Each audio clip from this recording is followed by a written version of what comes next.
Hello, everybody. We're going to be taking a break from our typically educational, strictly real estate content today to do something a little bit fun. And more important. Yeah, Well, absolutely. At least on some days. On Saturdays, it might be more important. Yeah, true. So, as most of you know, we're pretty avid college football fans. Obviously, we're representing our teams here. We mentioned earlier in the season our excitement for the season. Now it's been 6 weeks in, so we're at the midway point. So we're going to kind of assess and see how we're feeling. I think this guy's feeling pretty good if you've been following this season at all. So to kick it off, I've got a couple trivia questions for Paul. What? Yep. So this has been a crazy season. And I'm going to see how well he's been paying attention. I know the Bulldogs are doing well, but has he been paying very close attention or not? So Paul. Yes. If you had to guess, how many times would you say that a top 10 team has lost this season? I would say a top 10 team has lost 7 times so far this season. Too low. Too low? Yep. Wow. Okay, what's the answer? 11 times. 11 times. In only 6 weeks, 11 times a top 10 team has lost.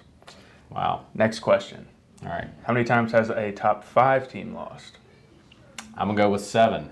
6. 6. Pretty close. Okay. All right. So, crazy season. I mean, none of those, by the way, have been Georgia. That's true. Knock on That's wood. true. The only team that yet to lose in the top 5 is the Bulldogs. So, they are doing well. And why don't you share with us how you're feeling about the season? I'm honestly feeling really good. Week 1, I was very nervous. I mean, Clemson's a big game. It's always, Georgia's been doing that for a couple of years, starting off with a really tough game. Of course, we had a lot of returners starting this year. Our offensive line is just massive. I mean, they're big and they are fast, which is awesome and is really helping both with the run game, which Georgia has traditionally been known for, their running game, but now their passing game and their pass defense is looking really good. But that Georgia defense, which, no surprise, with Coach Smart and just what he's been doing there at Georgia. So looking good. Hands down, I think Georgia's got one of the most physical football teams in college football this year. I was going to say, not only have they not lost, but they've got to have a close game in 6 weeks. Yeah. They've dominated. Yeah, I think, the Clemson game is probably the closest game that we saw. Yep. And so, one of the things that, at this point we start to see, what we're going to see, what is the depth of Georgia's bench, because you're starting to see, a little bit of that fatigue week in and week out. Are they going to have the staying power? And not only that, but, there's still some questions at quarterback. JT Daniels, a lot of hype around him, absolutely phenomenal passer, and he's got the height. Now, the past couple of weeks we've actually seen Stetson Bennett IV. I mean, what a great name. Also, his nickname, the Mailman. That's right. He always delivers. But the thing is, I mean, you've got Bennett at 5'10", and linemen that are 6'2", 6'4", and that really kind of can come into play when you've got to be able to do the run. Now, I do like Stetson, even though his height can be a disadvantage. He does have the advantage of being able to scramble a little bit more than JT Daniels. So I think we definitely got the depth at the quarterback. Now we just got to make sure that we got the staying power and the depth to keep it going. But looking forward to the matchup. Very unexpected, but tough matchup this coming weekend, Week 7, against University of Kentucky Wildcats. Mm-hmm. Yeah, and speaking of depth, that is what Virginia Tech lacks. So, as a Hokie fan, I'd have to say it's on par. It's what I expected. We're 4-2 halfway through the season. Big win over against North Carolina. What seemed like a big win at the time is now not, because they've lost 2 other games, so they ended up to be quite overrated. Got really close against Notre Dame last week and dropped a bad one against West Virginia. That was in Morgantown, though. That's a tough place to play. So overall, I feel okay. I mean, that's kind of what you expect out of Virginia Tech. 4 or 5 losses a season has kind of become the standard, which I don't know how my fellow Hokies feel, but I'm pretty close to wanting a coaching change. He said 6 seasons. I think it's time we see something a little bit better. But Well, one thing about the Hokies that I've been impressed with is they've kept the games close.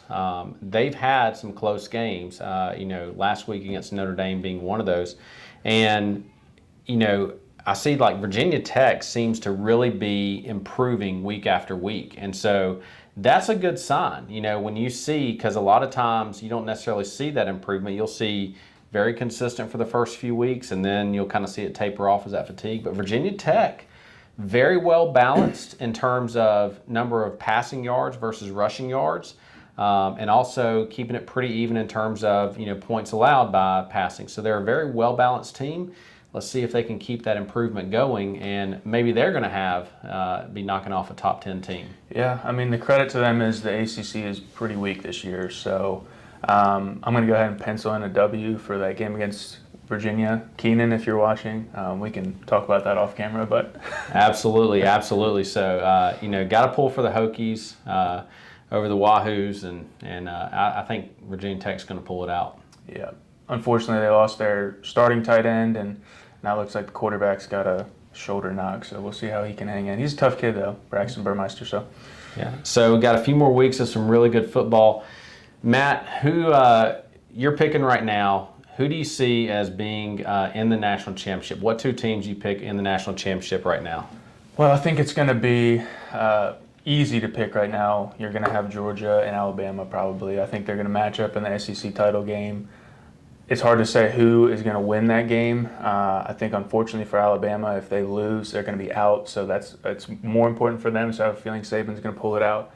Then you're going to have Georgia and Alabama as probably the 1 and 2 seeds, not seeing each other in the semifinal, but seeing each other a game after in the national title game. So, and then you'll have another great matchup like we did. What was it, 2017? Yeah, with Georgia Alabama classic. Yeah, I think it was a phenomenal game, and now the Dogs can get that one back this season. I think so, and I think we may pull in Alabama on that one because with our 2 quarterbacks, if things aren't going too well, we can swap somebody out and make a difference.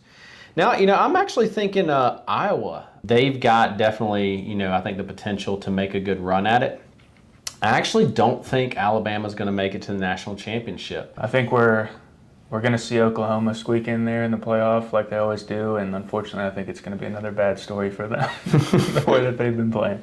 Yeah. Them and Texas are going to have a little bit of a rude awakening when they join the SEC. Yep, absolutely. So, good recap of the week. This video is not sponsored by Dunkin' Donuts, but it probably should have been. And so, thank you, Dunkin'. Let us know what you think. Leave us a comment, and let us know what you think, who your picks are, and we'll definitely follow up with another video right before the playoffs and make some predictions. My fellow Virginia Tech alumni and fans, go ahead and give me a Go Hokies in the comment section so I know where you're at. Absolutely. And hey, go Dogs. Let's see those dogs come on out. Leave a comment in the comment section below. All right. Y'all have a great one. Go Dogs. Go Hokies.